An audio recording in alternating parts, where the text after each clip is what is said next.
If you ever find yourself standing in a season where no one believes in you, don't mistake it for failure. That moment, though it will sting deeply, is not the end of your story. It's the beginning of your becoming. When the voices that once encouraged you fall silent, when people who once promised to stand beside you quietly turn away, life isn't turning against you. It's testing whether you can still move without being carried. That silence is your warning, a quiet, honest message that from here on, your progress will depend on one thing only: your ability to believe when no one else does.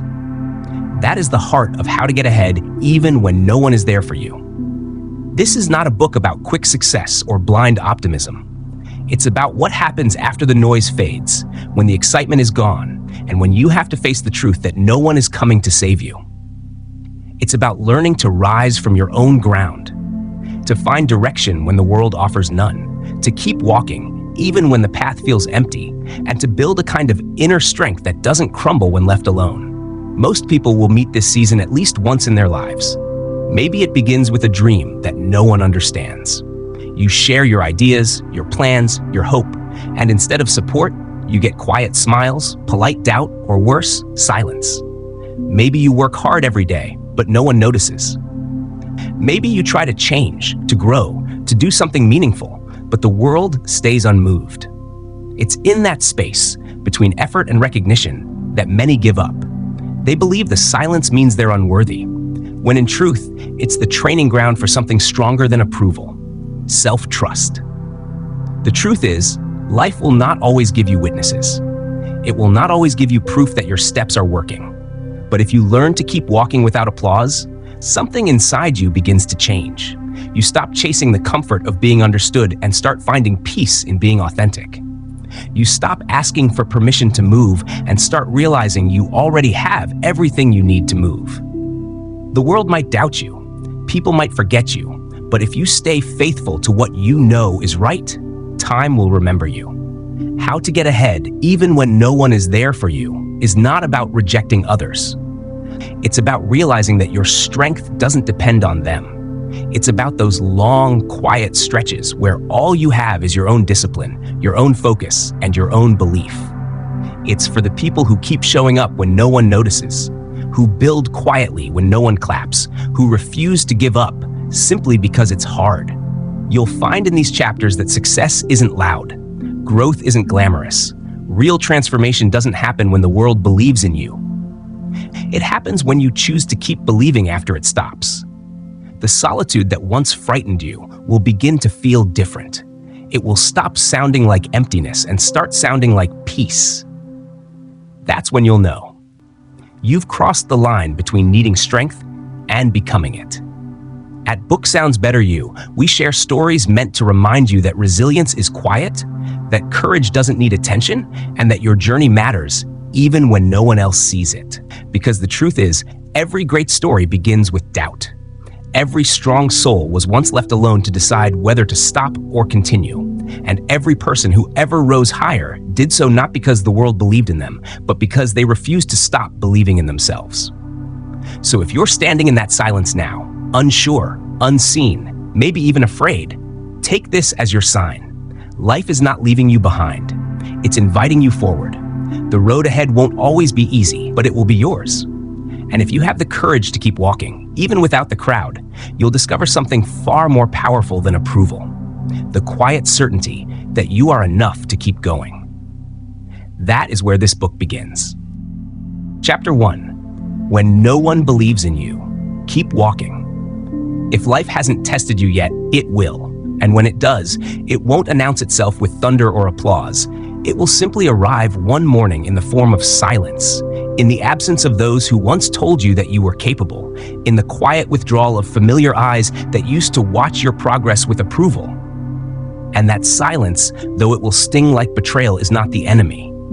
It is a message delivered gently but firmly, a warning that from this point forward, you will have to walk without witnesses, without rescuers, without the comforting hum of validation that you once mistook for strength. You will learn very quickly that the world is not obliged to believe in you, that even those who love you cannot always see the picture that burns within your mind, And in that realization, you will feel the first tremor of loneliness. The first sense of exposure that comes when every source of reassurance is taken away, leaving only you and your effort standing face to face. In those early days of solitude, you will try to reason with the emptiness, to explain to it that you are still the same person, still working, still trying, still deserving of belief. But the emptiness will not answer. It has no interest in argument. And because its purpose is not to debate your worth, but to show you that your worth was never supposed to depend on anyone's belief in the first place. If you can stay through that uncomfortable lesson, if you can resist the urge to run back toward noise and distraction, something inside you will begin to awaken. You will notice how easily your confidence used to rise and fall with other people's moods, how quickly your hope would bend beneath disapproval, how often you borrowed courage instead of building it. The silence strips all that away.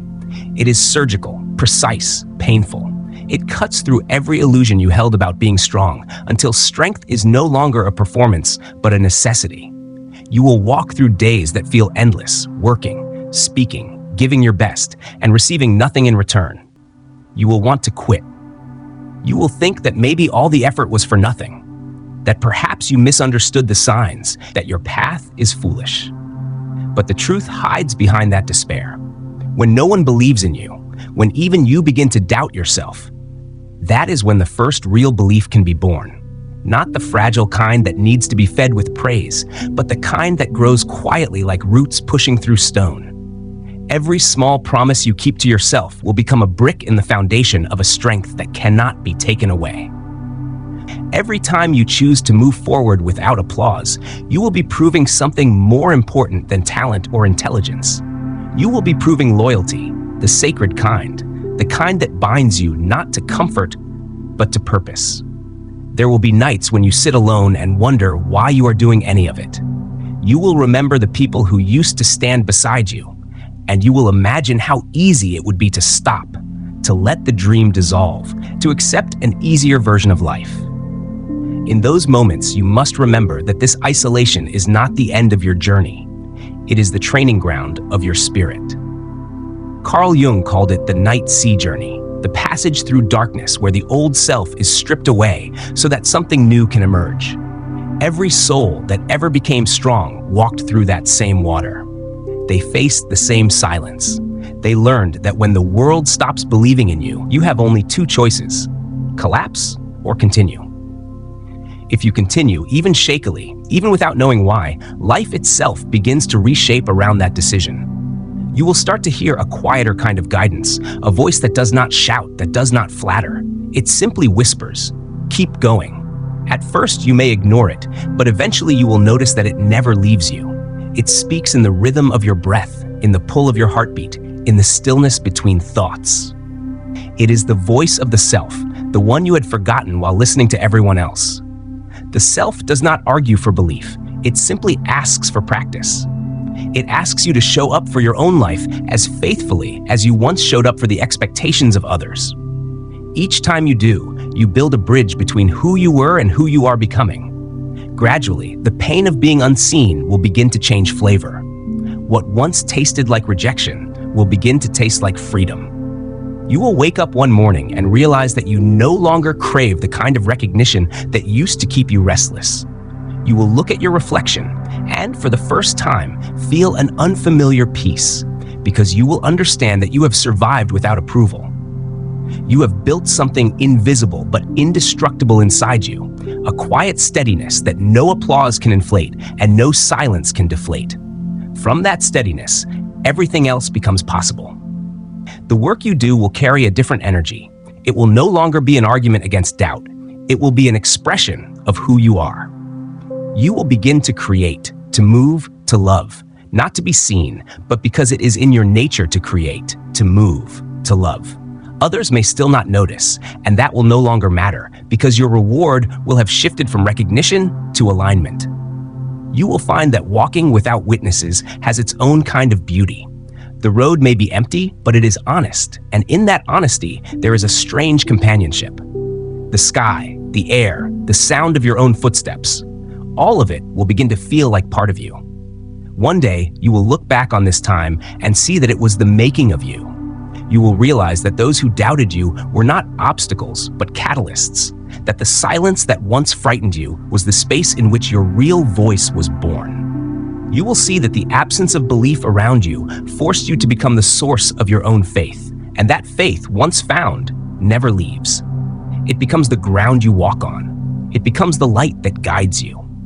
So when the day comes, and it will, when you sense the beginning of that silence, when support fades and familiar encouragements grow distant, remember what is happening. Do not panic. Do not chase after the disappearing echoes. Let them go. Stand where you are, breathe, and understand that this is the invitation every strong soul eventually receives.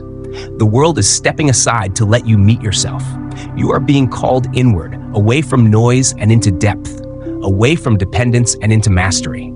This is not punishment. This is preparation. Keep walking, even when the path is uncertain. Keep working, even when no one watches. Keep believing, even when belief feels foolish. Because each time you do, you are writing a story that silence itself will remember. You are becoming the kind of person whose strength no one can measure from the outside. A person who walks through fog and still finds direction, who loses the crowd and still keeps rhythm. In the end, that is what it means to rise when no one believes in you. Not to be unbreakable, but to be faithful to your own light long enough for it to reveal the way. One day, the same people who doubted you will ask how you did it, and you'll realize you don't even need to explain. Because by then, you'll understand that belief was never something others could give you. It was something you had to grow quietly, step by step, in the dark. You'll look back on the days when no one saw your effort and recognize them as the foundation of everything you've become. Keep walking, even when the road feels empty, because the silence that once tested you will become the peace that steadies you. And as the noise fades, something deeper begins to speak. A quiet presence that doesn't judge or comfort, but teaches. That presence has a name. It's loneliness, and it's the hidden teacher of strength. Chapter 2. Loneliness, the hidden teacher of strength. Loneliness is one of the first real tests life gives us, and if you're not ready for it, it can feel like falling through invisible air. It doesn't arrive with noise or warning. It simply creeps in one morning when the world feels quieter than it used to. The phone stops buzzing, the familiar voices fade, and even when you're surrounded by people, a distance settles inside you that no conversation can close.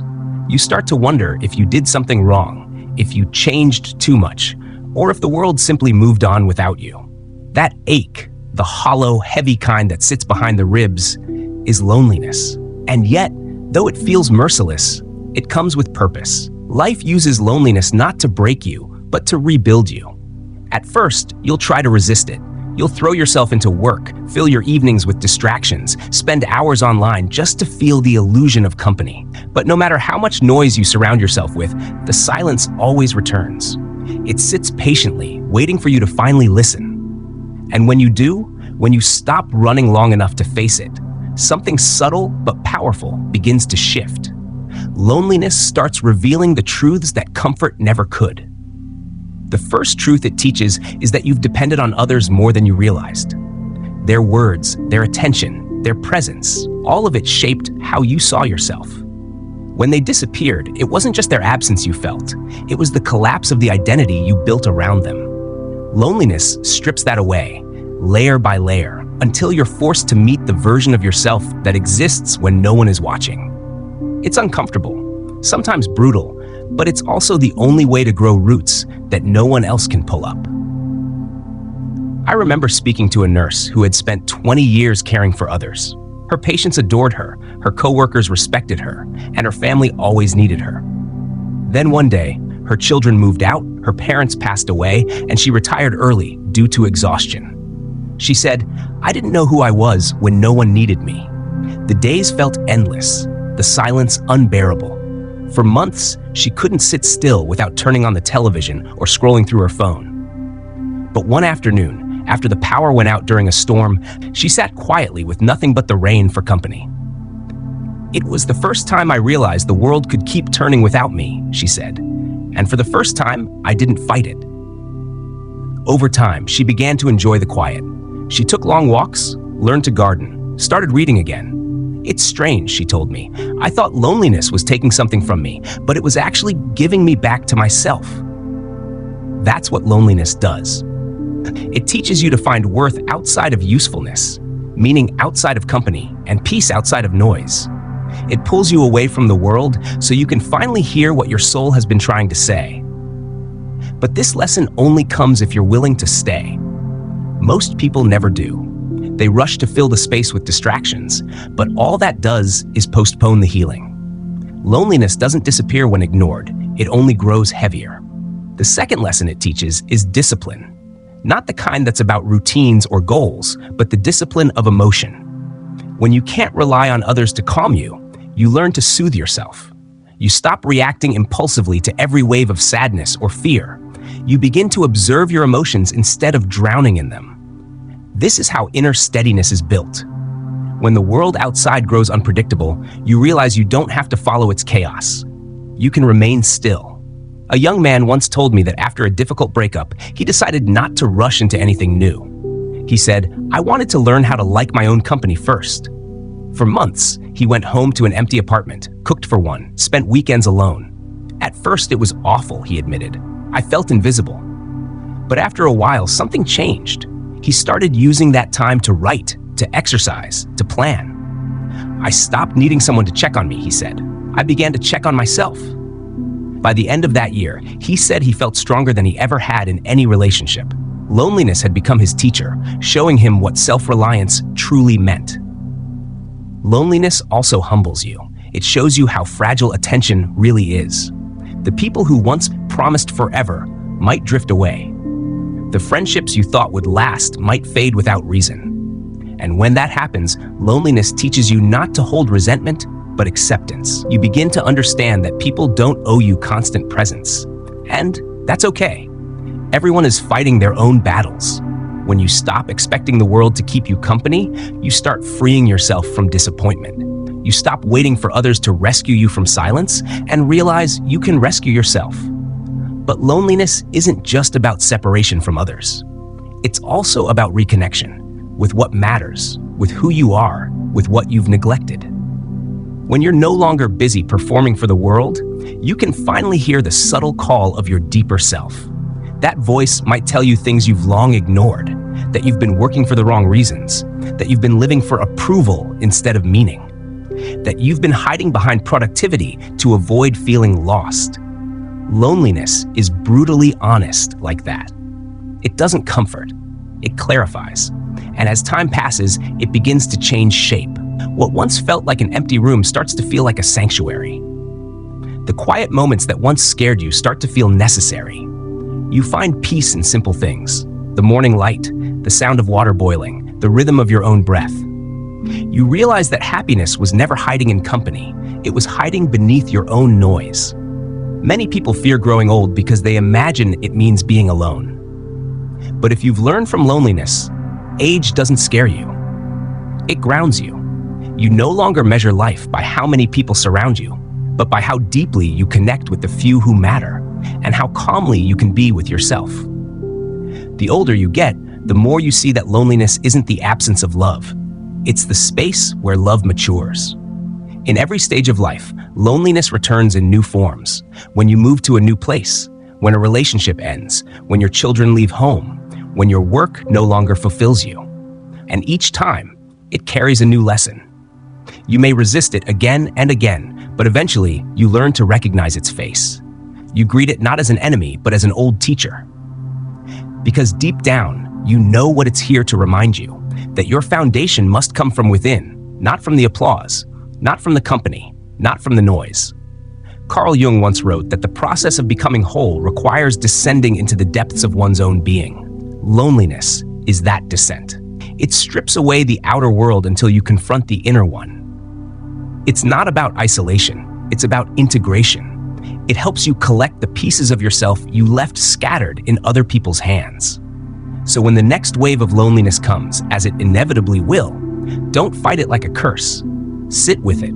Let it teach you what still hurts, what still heals, what still matters. It will feel uncomfortable, but on the other side of that discomfort is transformation. And when you emerge from it, you'll be different.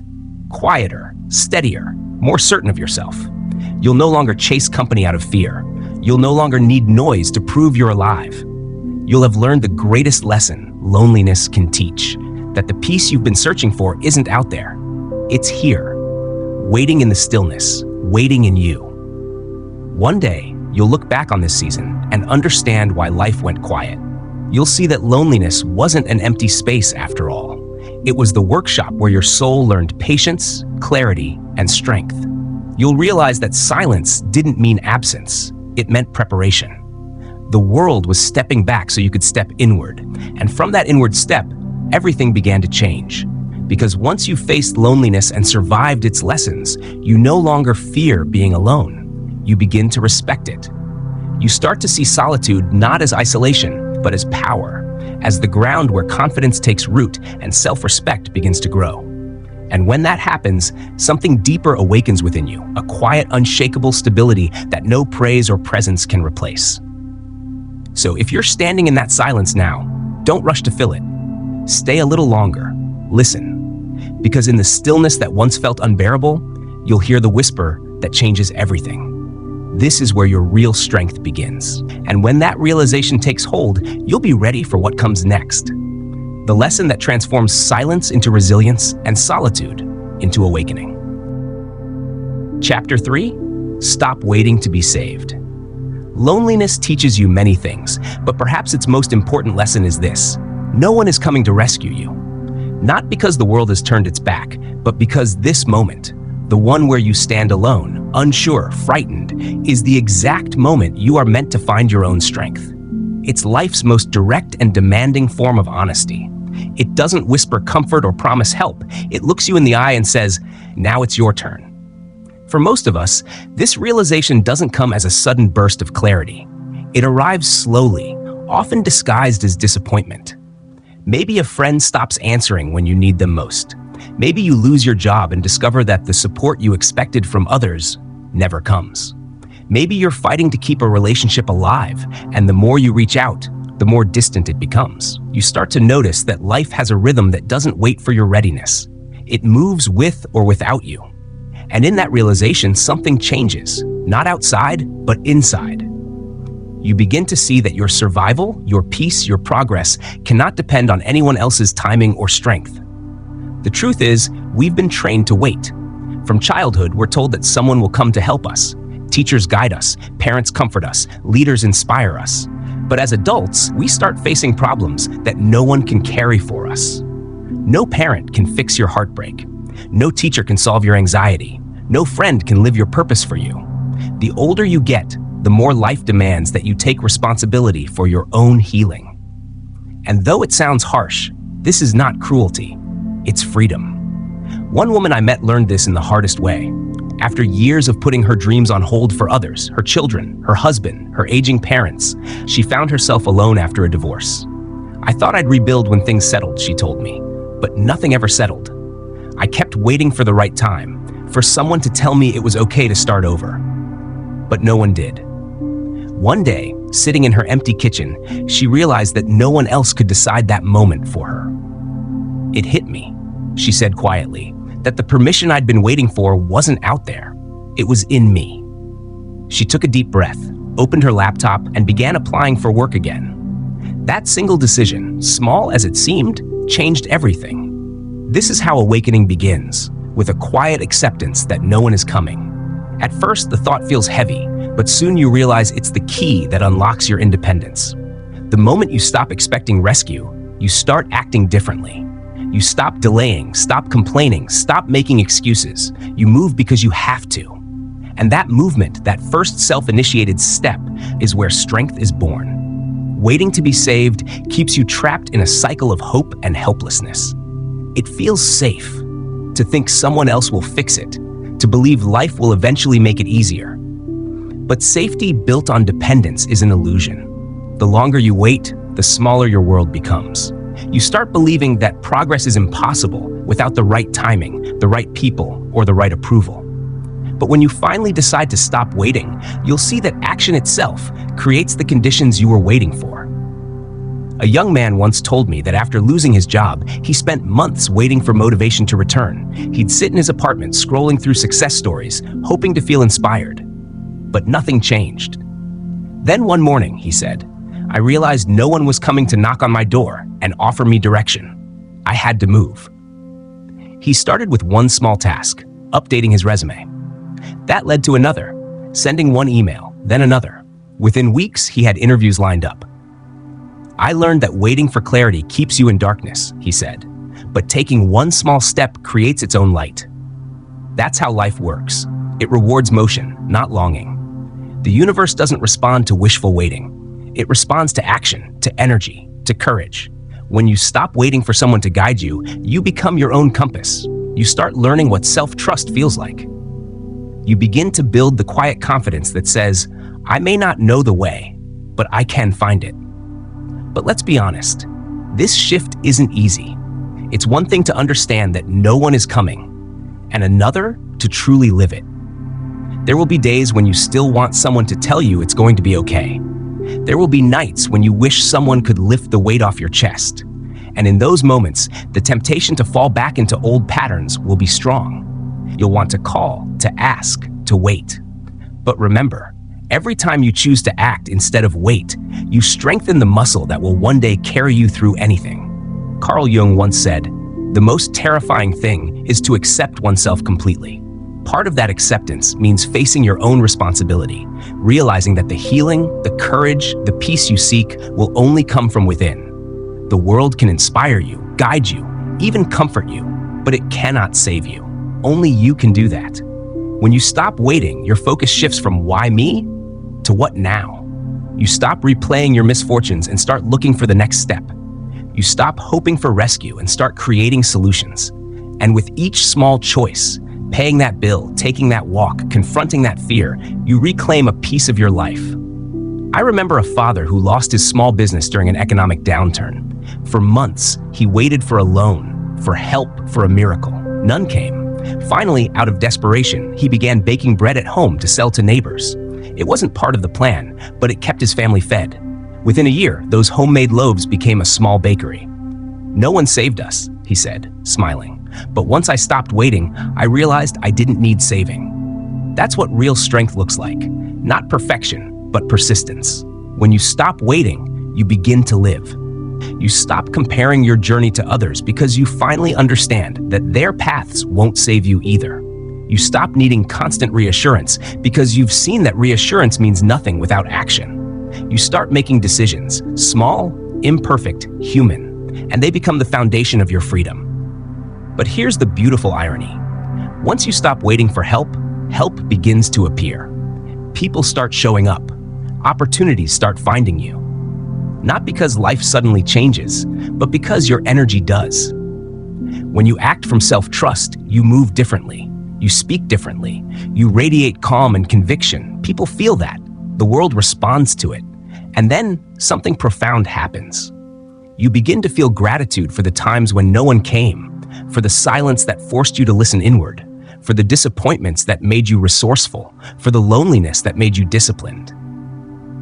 You realize that all along, life was not abandoning you. It was teaching you how to stand.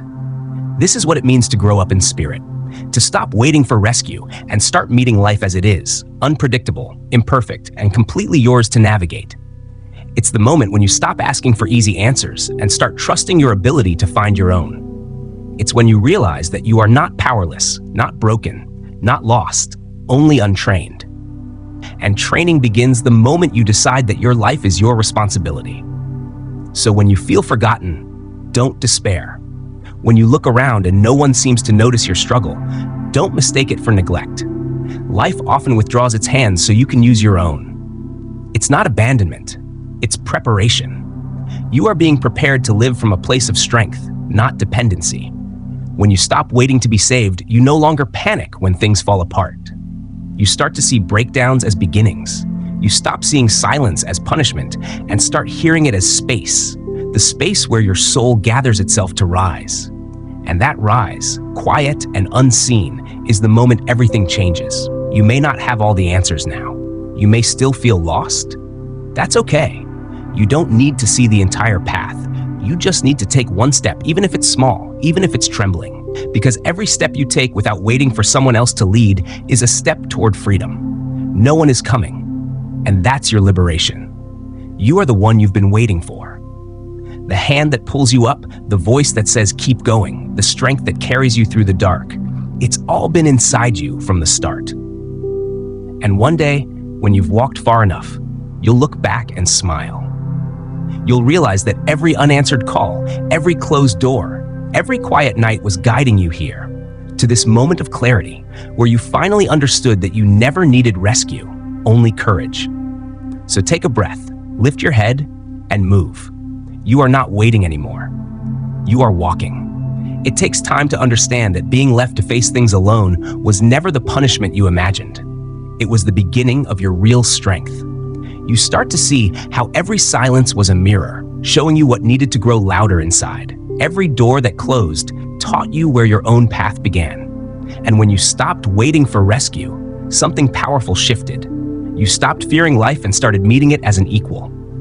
You no longer chase the safety of being saved. You no longer wait for someone to choose you, to lift you, to guide you. You move because you can. You act because you must. And in that steady rhythm of responsibility, you find a kind of freedom no help could ever give. The truth is, this is where independence begins, not in isolation, but in awakening. When you realize that you can hold yourself through the storms, you stop clinging and start creating. You stop fearing endings and begin to see them as new ground. And slowly, you become the kind of person who carries calm even in chaos, the kind who doesn't break when things fall apart. That's the next step of this journey, learning to hold yourself steady when everything else begins to shake. Chapter 4. Be your own comfort. At some point in your life, you'll realize that no one, no matter how much they love you, can carry your emotions for you. They can listen, they can care, they can even hold you for a while, but they can't take away what's happening inside your heart. The pain, the doubt, the fear, the longing, those belong to you. And it's not a curse, it's a responsibility. Because once you learn to comfort yourself, you stop being a victim of what others give or withhold. You begin to own your peace, your calm, your inner balance. For years, most people believe comfort comes from outside, someone's hug, someone's approval, someone's presence. We're taught that love will fix everything, that being understood is the answer to pain. But life will always bring a day when no one has the right words, when everyone else is too busy, too distant, or too tired to reach you. That's the day you meet your own strength for the first time. Learning to comfort yourself doesn't mean you stop needing people. It means you stop needing them to regulate your emotions. You stop outsourcing your sense of worth.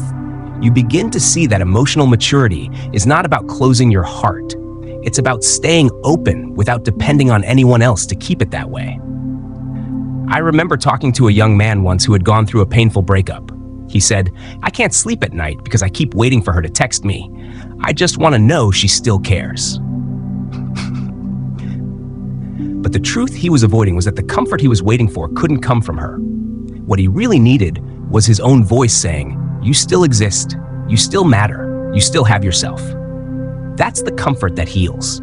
That's the comfort that lasts. When you depend on others for reassurance, you live in a constant state of waiting. Waiting for a reply, waiting for recognition, waiting for someone to notice that you're struggling. It's exhausting. It's like standing in the rain, hoping someone will come hold an umbrella over you. But when you learn to comfort yourself, you realize you've had the umbrella the whole time. You just never opened it. Emotional independence begins quietly. It starts when you stop begging for someone to make you feel okay and start asking yourself what you truly need. Maybe it's rest. Maybe it's honesty. Maybe it's forgiveness. When you begin to meet those needs yourself, you stop feeling powerless. You realize that calm isn't something others give you. It's something you create by the way you think, breathe, and speak to yourself. Real comfort doesn't come from denial or distraction. It comes from facing what hurts and deciding you'll stay with yourself through it. It's when you stop saying, "I can't handle this," and start saying, "I'll handle it one breath at a time." There's a woman I once met named Rosa. She had lost her husband after 40 years of marriage. The house was suddenly silent, and for months she felt like the quiet was swallowing her. "I didn't know how to be with myself," she said. "I kept the TV on all day just to feel like there was another voice around." One evening, she turned the TV off. She sat there, trembling, afraid of what she'd feel. And then she started to talk to herself. She said the things she wished he could say. "You're doing fine. You're stronger than you think. You've made it this far." Tears came, but something shifted. "That was the night," she said. "I realized I could be my own comfort." When you begin to comfort yourself, you stop demanding others to rescue you. You stop expecting them to guess what you need. You start understanding that no one is responsible for your inner peace but you. That doesn't mean you stop loving. It means your love becomes freer, more honest, because you're no longer clinging to people out of fear. They become companions, not saviors.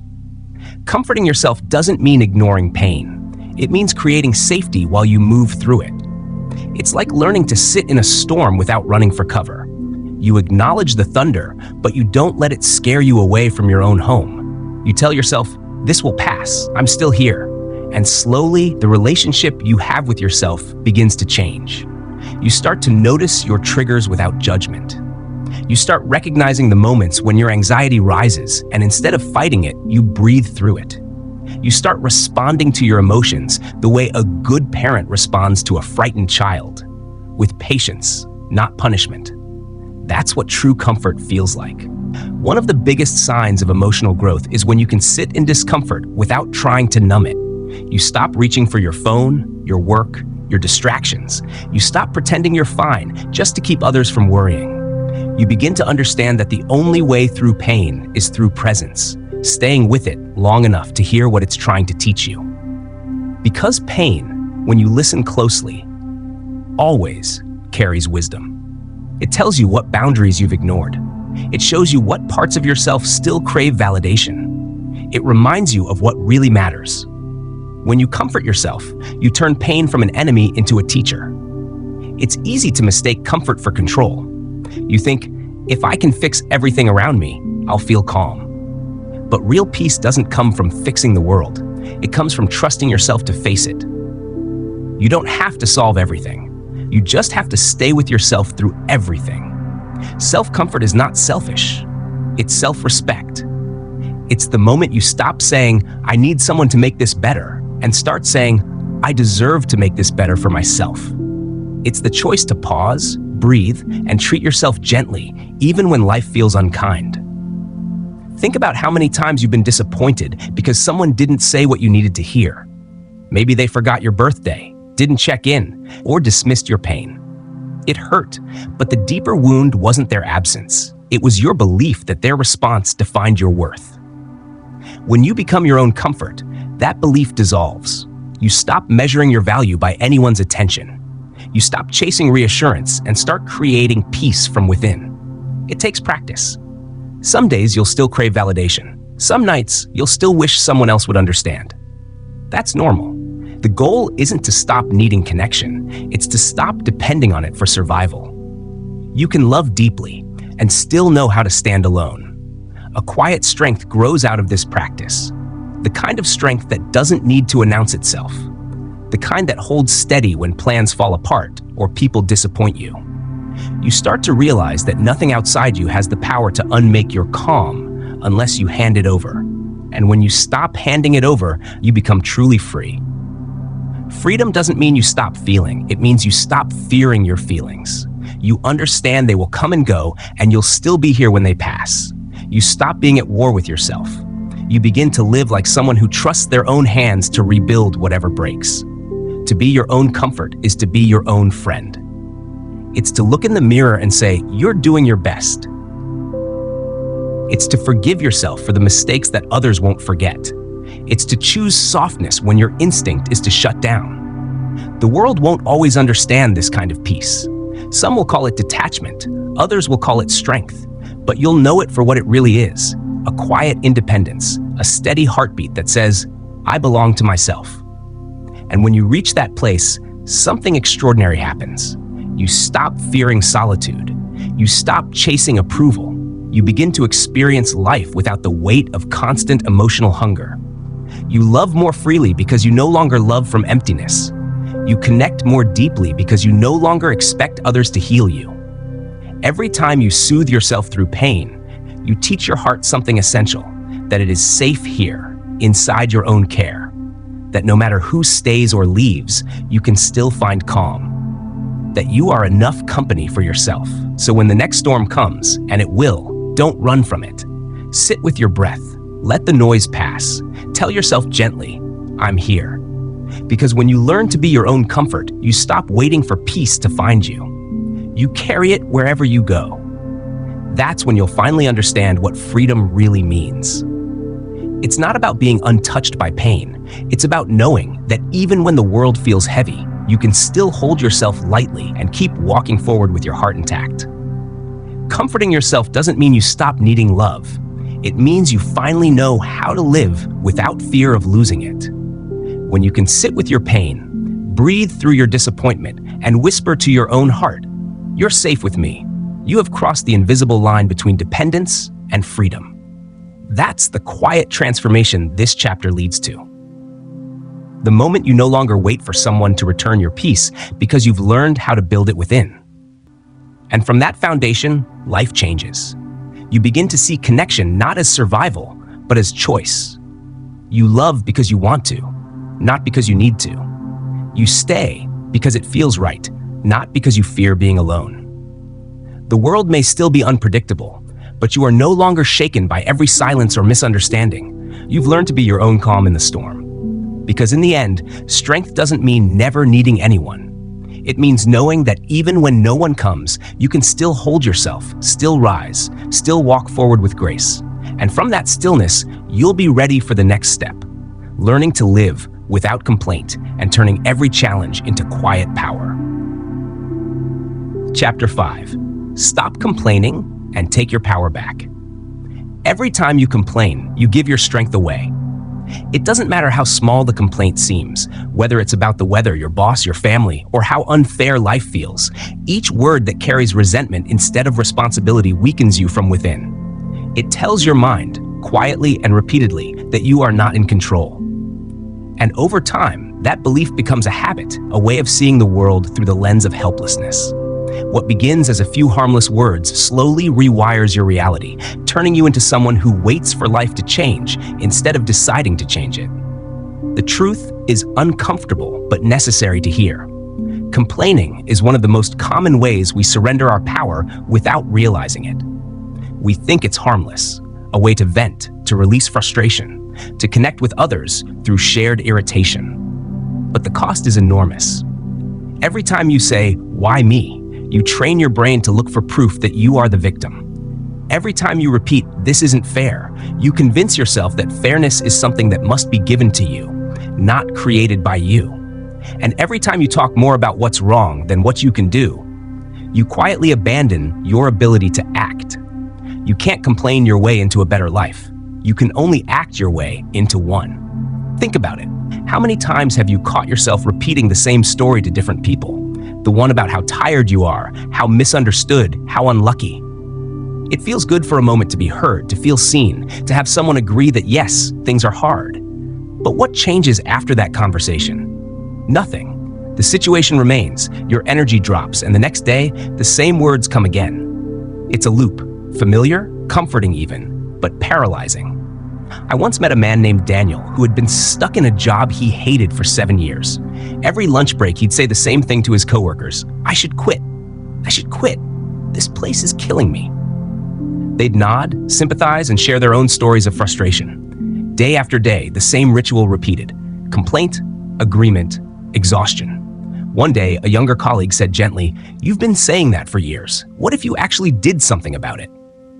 Daniel went silent. No one had ever said it so plainly. That night, he went home, opened his laptop, and applied for 2 new positions. Within 3 months, he had a new job. The hardest part, he told me later, was admitting that I was part of the reason nothing changed. That's what complaining does. It disguises passivity as participation. It makes you feel like you're doing something when in reality, you're standing still. We all fall into this trap at times. We complain about traffic instead of leaving earlier. We complain about how others treat us instead of setting boundaries. We complain about our health instead of changing our habits. We complain about being broke instead of learning how to manage money. Each complaint is a moment of resistance to reality, a refusal to see where our choices still hold power. It's easy to justify it. You might say, "I'm not complaining, I'm just expressing how I feel." And sometimes that's true. There's a difference between processing your emotions and feeding them. Processing means you express something so you can move through it. Complaining means you express it so you can stay in it. The difference is intention. If what you say leads to clarity, solution, or peace, it's expression. If it leads to repetition, blame, and helplessness, it's complaint. Life will never stop giving you reasons to be upset, but it will also never stop giving you opportunities to respond differently. That's where power lives, not in what happens, but in how you meet it. There's a woman named Mia I once spoke with, a single mother of 2 who worked double shifts at a hospital. "I used to complain all the time," she said. "I'd come home exhausted and tell myself, 'This isn't fair, I deserve a break.' One night, after yelling at my kids for being too loud, I caught my reflection in the mirror and thought, 'Who am I becoming?' She decided that instead of using her few quiet minutes each night to complain, she would use them to plan. She wrote down small actions: cook in batches to save time, learn a new skill, apply for better jobs. 6 months later, she was promoted. When I stopped saying, 'I can't,' she said, life started saying, 'Yes, you can.' Every action, no matter how small, begins to rewrite your story. It tells your subconscious, 'I am capable.' And once your mind believes that, it starts looking for evidence of it everywhere. That's how power grows. Not in one giant leap, but in daily acts of responsibility. The danger of constant complaint is that it breeds more of itself. You start to attract people who also complain, and soon your conversations become a chorus of disempowerment. You share grievances like currency, trading sympathy for stagnation. It feels like connection, but it's really a collective agreement to stay small. To take your power back, you must be willing to step out of that circle, even if it means being misunderstood for a while. You might have to be the person who changes the subject when the room turns negative. You might have to stop joining in when friends gossip about their jobs, their partners, or their luck. You might have to sit in silence rather than fuel that energy. And yes, it will feel uncomfortable at first. You'll feel like an outsider. But that discomfort is growth. It's what happens when you start standing in a different frequency than the one you've been living in. The world doesn't owe you fairness, love, or ease. It owes you nothing. And yet, that's the most freeing truth you can ever realize. Because if no one owes you, then everything you receive is a gift, and everything you want is yours to build. There's a power that comes from owning your role in your own story. The moment you stop asking, "Why me?" and start asking, "What now?" your energy shifts from resistance to creation. You stop seeing obstacles as punishment and start seeing them as feedback. Life isn't saying you can't, it's saying, try differently. I once knew a man who had gone bankrupt after a business failure. He lost his home, his savings, and most of his friends. For a year, he said, I complained to anyone who would listen about how unfair it all was. I told the story so many times I could barely stand to hear my own voice. One night, in the middle of that exhaustion, he made a simple decision. He would go 1 week without complaining. Not once. Not about money. Not about people. Not about the past. By the 3rd day, he said, I realized how much of my identity was built on blaming something else. That realization was painful, but it also woke him up. Within a year, he started a smaller, wiser business that succeeded. I didn't get luckier, he said. I just stopped giving my energy to what I couldn't control. That's the core of this lesson. Your power doesn't disappear when things go wrong. It hides beneath your reactions. Complaining covers it. Action uncovers it. The next time you catch yourself complaining, stop and ask, what am I really trying to say? Usually, beneath every complaint is either a fear or a need. My boss never listens to me, might mean I'm afraid to speak up. People always take advantage of me, might mean I need to set boundaries. Nothing ever works out for me, might mean I'm scared to fail again. Once you find the real message beneath the words, you can replace the complaint with a step. Speak up. Set a boundary. Try again. Every step forward replaces weakness with confidence. We all know people who have been through unimaginable hardship and still radiate calm strength. It's not because they never feel frustrated. It's because they learned to stop feeding frustration with words and started feeding courage with action. They understand that energy spent on complaining is energy stolen from progress. When you live in complaint, life feels heavy, unfair, and out of your hands. When you live in responsibility, life feels open, challenging, but within reach. You start to notice solutions that were invisible before because now your focus is on what can be done, not on what went wrong. This doesn't mean you have to pretend everything is fine. It means you decide to move forward even when it's not. You can acknowledge pain without building a home inside it. You can feel anger without turning it into identity. You can admit disappointment without letting it define your future. That's emotional power, the ability to feel deeply and still act wisely. A simple exercise can help. Each time you catch yourself complaining, add one question. So what can I do about it?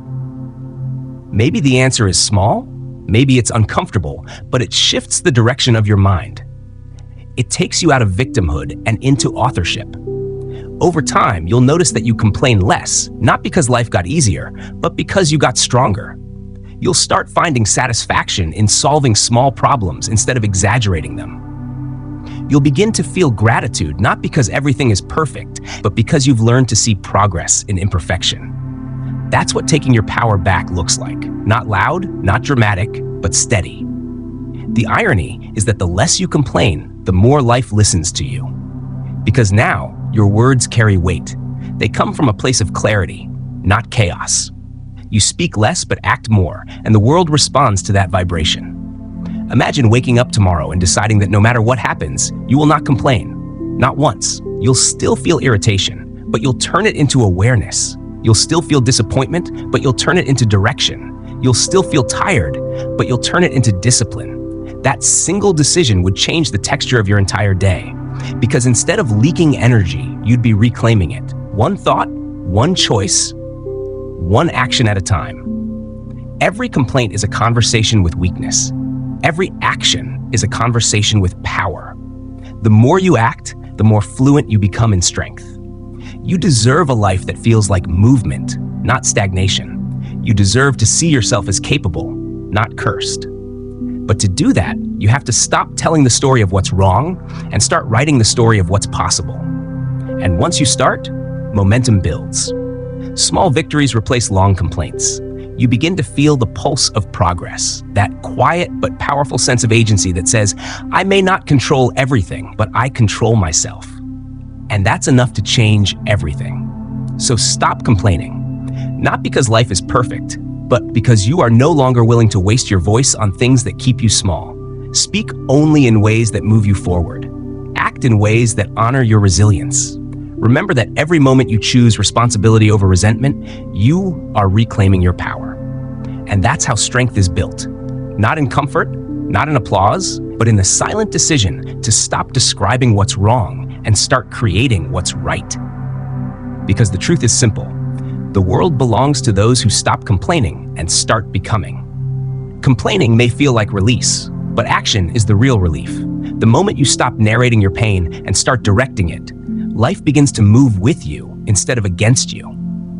You start to see that every complaint was just a signal, not a sentence, a reminder pointing you toward where your power was waiting all along. When you catch that moment, when you replace why me with what can I do, something fundamental shifts inside you. You stop being a passenger and become the driver of your own story. You'll notice that your energy changes. You walk differently. You speak differently. You no longer need sympathy because you've discovered something stronger than comfort: control. The world hasn't become easier. You've become braver. You're no longer reacting to life. You're shaping it. And that is how power returns, quietly, steadily, through choice after choice, until you realize that nothing outside you has the authority to define how you feel or what you become. Because when you stop complaining, you stop waiting. And when you stop waiting, you start rising. Next comes the deeper truth, the one that makes independence complete, learning to stand strong even when the world goes silent and validation never comes. Chapter 6. When no one notices your effort. Keep going anyway.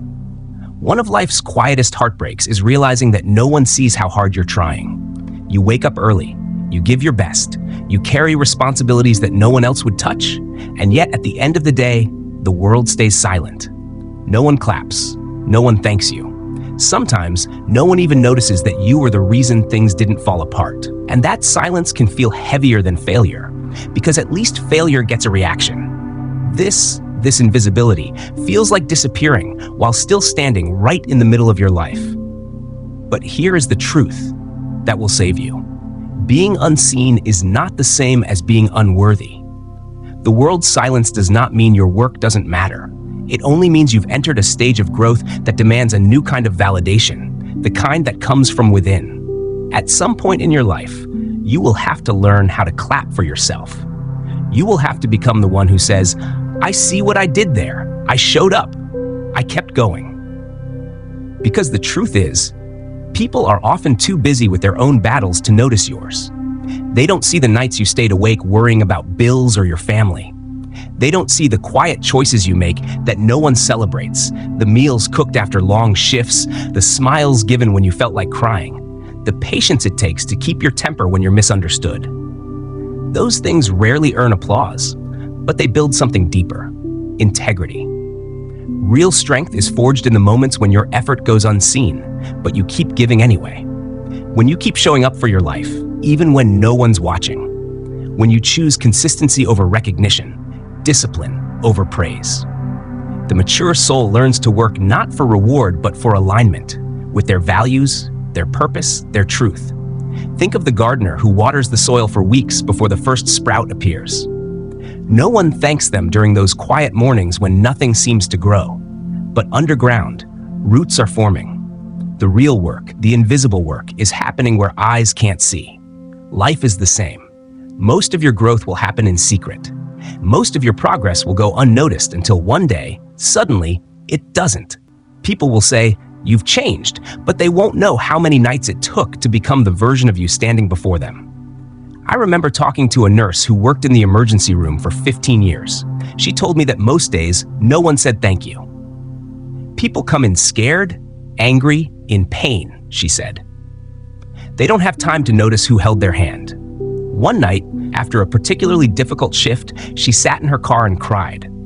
I thought, does it even matter? But then she remembered the small details, the way a child had smiled at her, the calm she brought into chaos, the fact that she had been there, present, doing her best. I realized, she said softly, that mattering isn't about being thanked, it's about being true. That's what this chapter is about, learning to find your peace not in praise, but in purpose. When you depend on external validation, your sense of worth becomes fragile. It rises and falls with other people's moods, with likes, with compliments, with someone saying, good job. But when you build validation from the inside, it becomes steady, immovable. You begin to understand that your effort is never wasted, even when no one notices, because effort changes you, and that's enough. Maybe you've experienced this in your own life. You give everything to a relationship, but the other person doesn't see it. You stay loyal, you listen, you support them through their storms. And yet, when things go wrong, they say you never cared enough. It's painful to be misunderstood that way. But every time you love honestly, you become more capable of loving, regardless of how others respond. Or maybe at work, you take on extra tasks to keep the team running smoothly, but the credit always goes to someone else. You feel invisible, like your contributions vanish into the background. Yet those same days are the ones teaching you patience, humility, and consistency, qualities that no recognition can give. The truth is, life is not a constant applause. Most of it happens in silence. Most of it asks you to do the right thing without an audience. And the sooner you accept that, the freer you become. The ego craves to be seen, but the soul simply wants to be aligned. And once you begin living from the soul instead of the ego, the need for validation fades.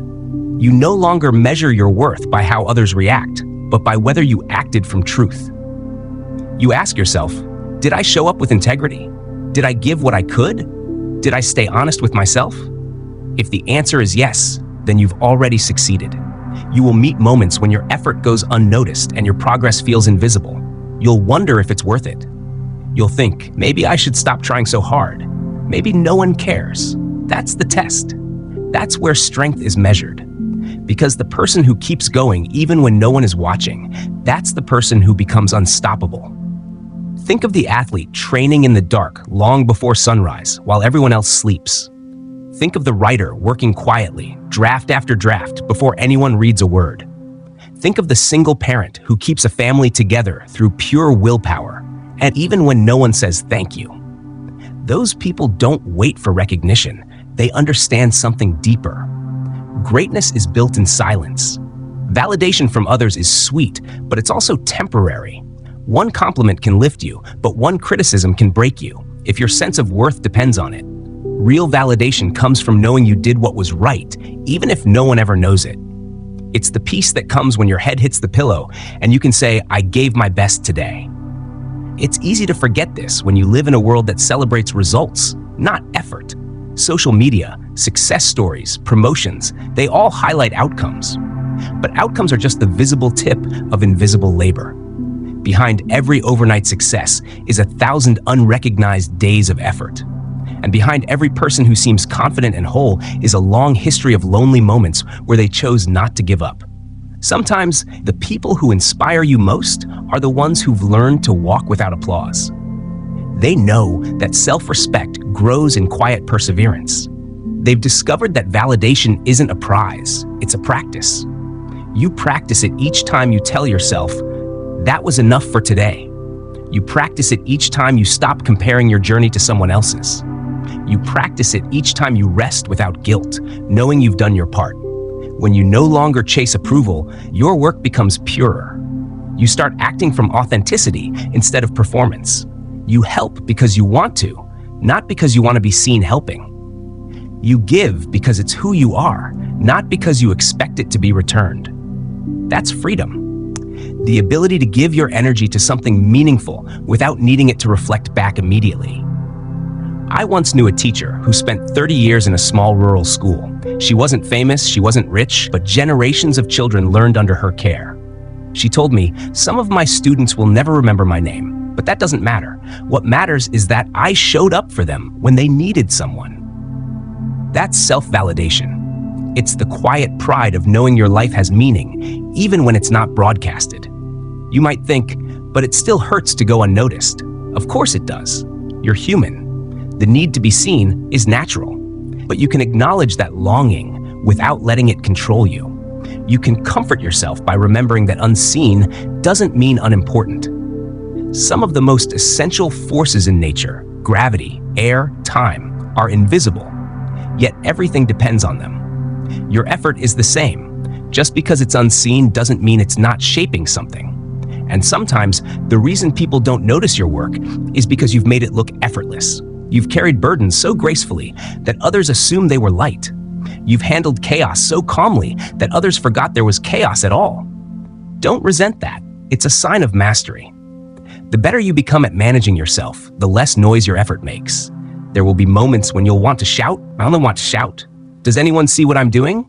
But instead, try whispering to yourself. I see it. You can be your own witness. You can choose to recognize the quiet victories. The times you said no when it mattered, the times you stayed patient, the times you took the high road. Write them down. Honor them. They may not earn applause, but they're the foundation of your growth. Validation from within isn't about arrogance. It's about balance. It's how you stop swinging between pride and insecurity. When you rely on others to confirm your worth, you become addicted to feedback. But when you learn to validate yourself, you become emotionally self-sufficient. Praise still feels good, but it no longer defines you. Criticism still stings, but it no longer destroys you.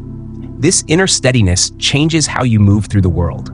You stop chasing opportunities that drain you just for recognition. You stop over-explaining yourself to people who never really listen.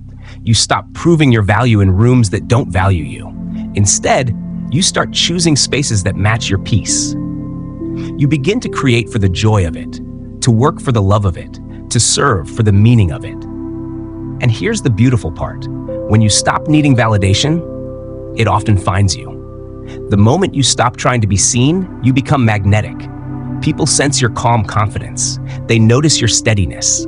They feel the quiet power that comes from someone who doesn't need to prove anything. That's the paradox of growth. When you no longer seek recognition, it begins to come naturally. But even when it doesn't, even when the world remains silent, you'll know how to keep going. You'll know how to wake up each morning, take a deep breath, and remind yourself, I am enough, and I'm not done yet. Because the truth is, the work of your life is not to be admired, it's to be lived. You don't need an audience to become extraordinary. You just need persistence. You just need faith in the unseen parts of your journey. One day, perhaps years from now, someone will look at you and say, I wish I had your strength. And you'll smile, remembering all the invisible nights that built it. You'll realize that everything you did, even the parts no one ever noticed, mattered. It shaped you into the person you are. So keep going, even when no one notices. Especially when no one notices, because that's when the real work happens.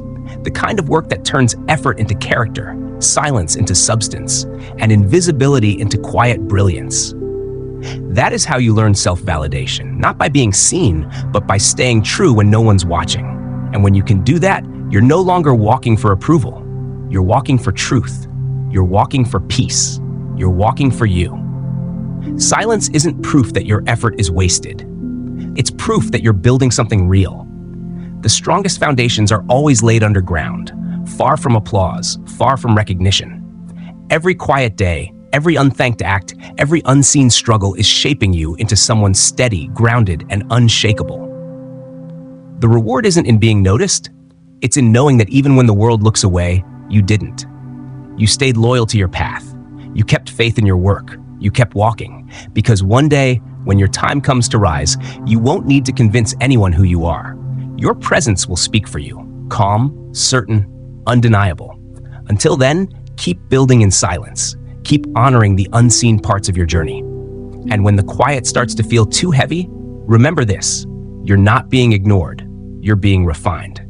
This silence is not the end of your story. It's the moment before the next one begins. Chapter 7. Rise after every fall. At some point, life will knock you down, not because you deserved it, not because you were careless, but because falling is part of becoming real. Every person you admire, every soul you've ever called strong has stood where you are now, face down in the dust, heart broken open, staring at the pieces of what used to be certain. And in that moment when everything inside you wants to quit, life whispers the same quiet challenge. Rise, not once, but every time. Failure isn't the enemy.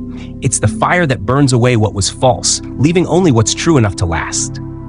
But to see it that way, you must stop running from the ashes and start looking inside them. Because every failure carries two gifts: clarity and courage. Clarity about what really matters, and courage to begin again without illusion. Falling hurts because it exposes what we thought was unshakable. The job we believed defined us. The relationship we built our identity around. The plan we were sure would work.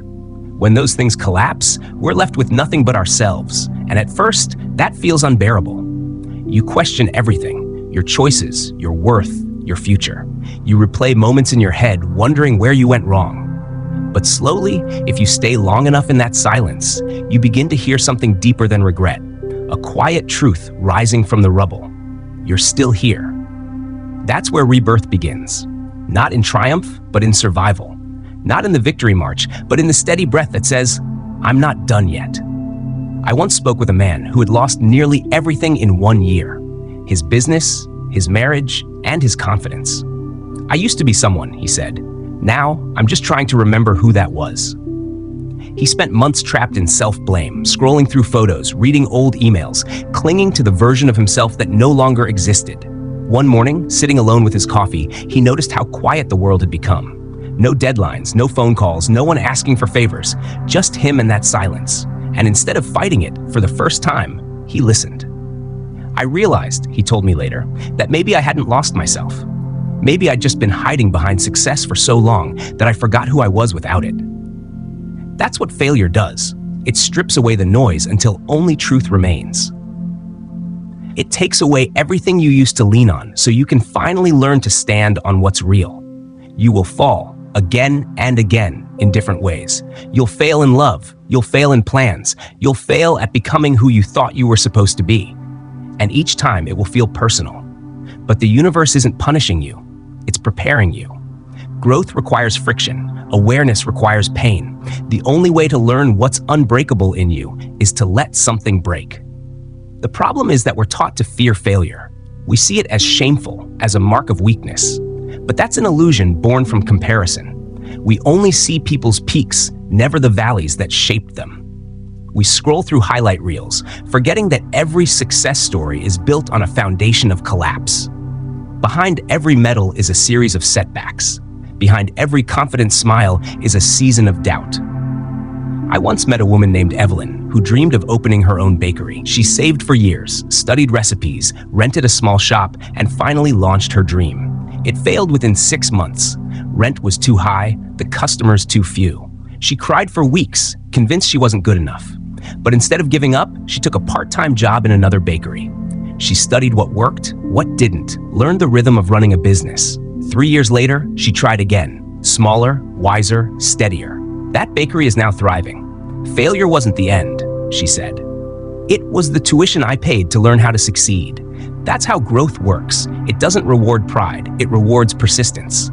When you fall, your first instinct will be to hide, to protect your pride, to disappear until you can return looking unscarred.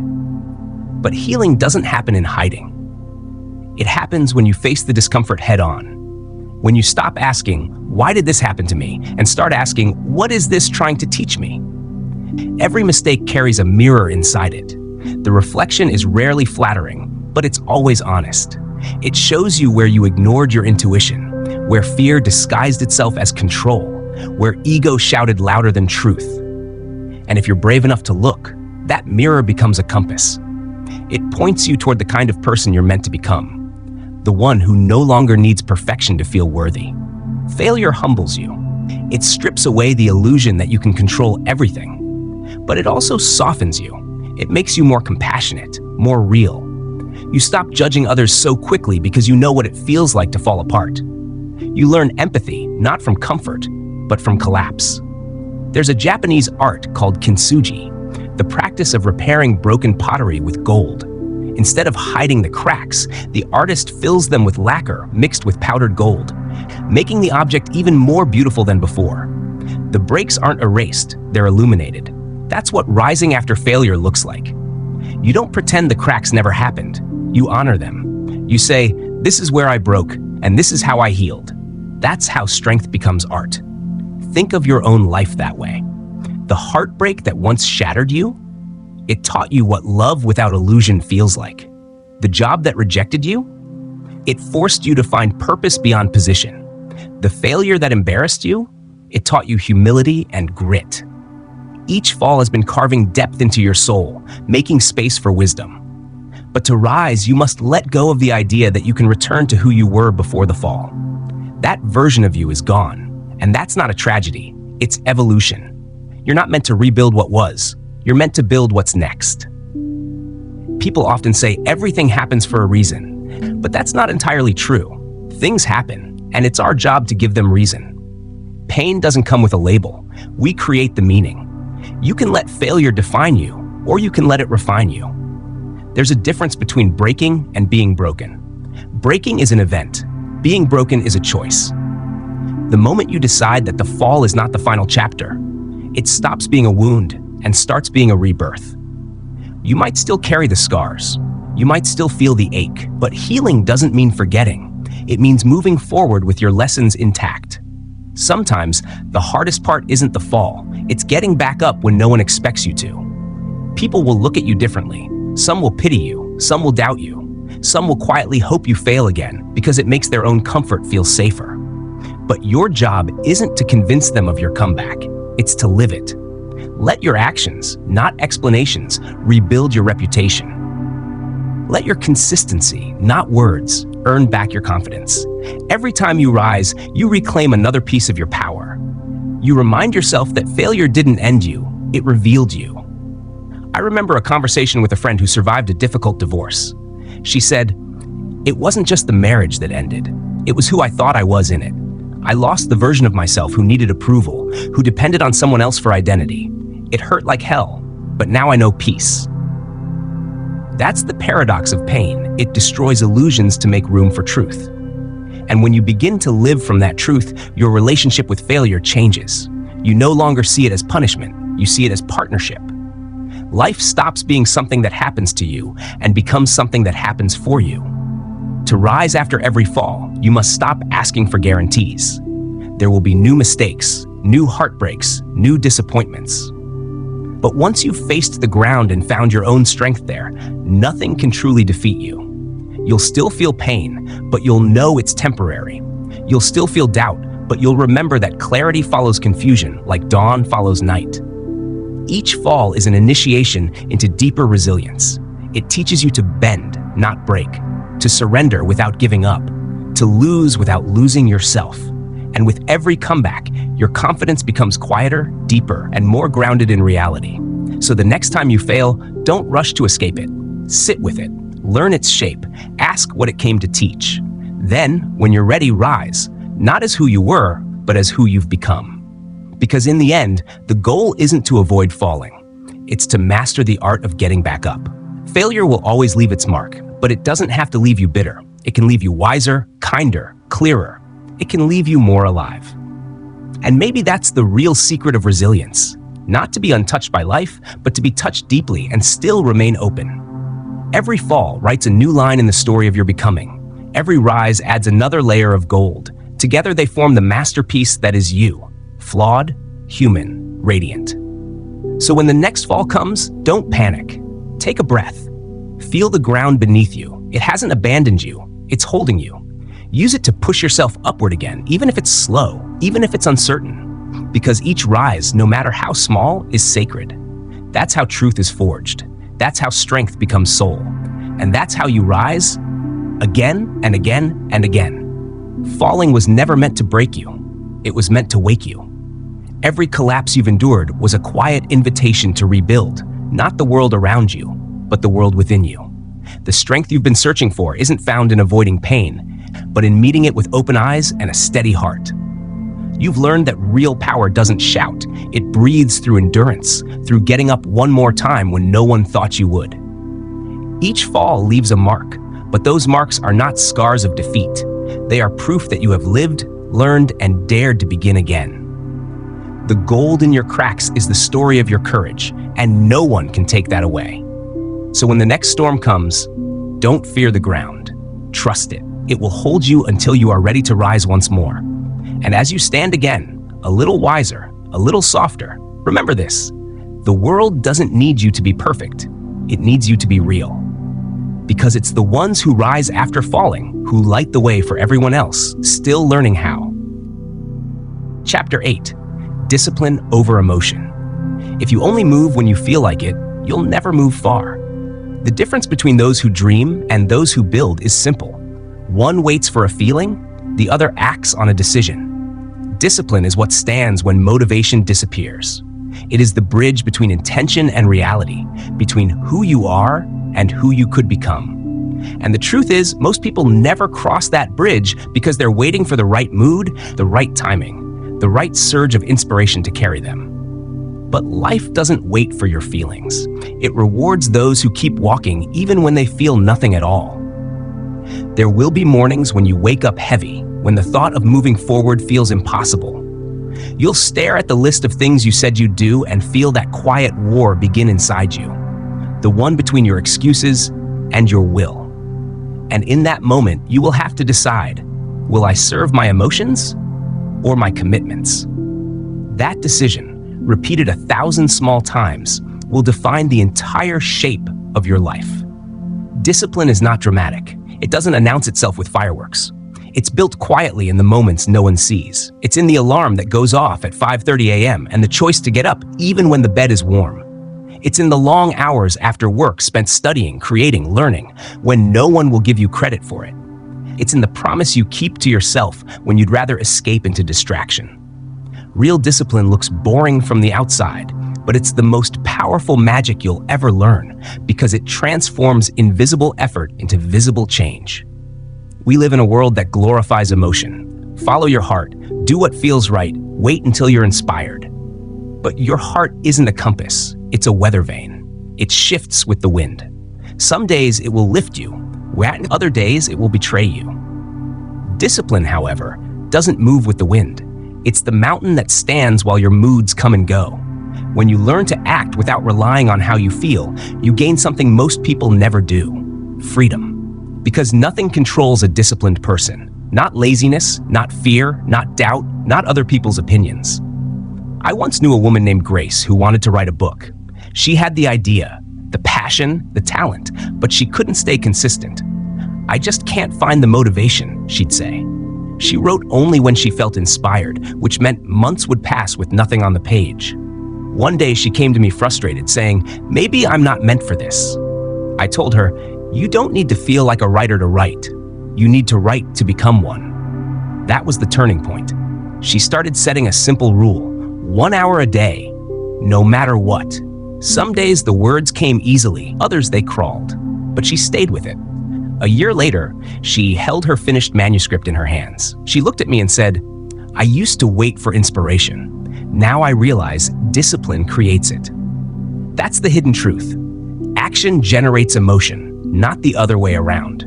You don't feel ready and then begin. You begin, and then the feeling follows. Waiting for motivation is like waiting for the tide to lift your boat when you could have started rowing. It's hesitation disguised as hope. Discipline doesn't mean being harsh with yourself. It means being loyal. It's saying, "I will not abandon myself just because I don't feel like showing up today." It's the daily proof that you can be trusted with your own potential. Think about it. Every time you break a promise to yourself, every skipped workout, every project left unfinished, you teach your mind that your word doesn't matter. You start doubting your own ability to follow through. But every time you keep that promise, even in the smallest way, you rebuild trust. That's the foundation of self-respect. There's a man I know who started waking up at 4:45 a.m. every day to run. He told me, "It's not because I love running, it's because I want to prove to myself that I'm stronger than my excuses." The first few weeks were miserable. Cold mornings, aching legs, no visible progress. But a few months later, something changed. He said, "Now, it's not about running anymore. It's about who I've become because of it." That's the essence of discipline. It changes your identity before it changes your results. You start the process because you want to achieve something, but what you gain is far greater than the achievement itself. You gain steadiness. You gain control. You gain the quiet confidence of someone who no longer depends on the world to push them forward. Discipline is also an act of self-compassion.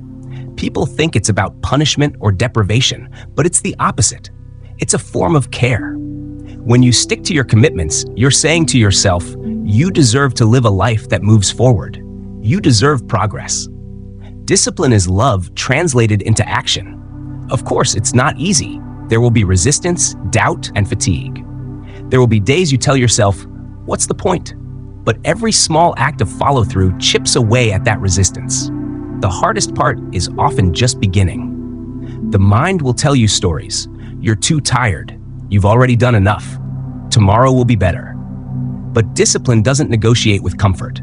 It knows that consistency beats intensity every time.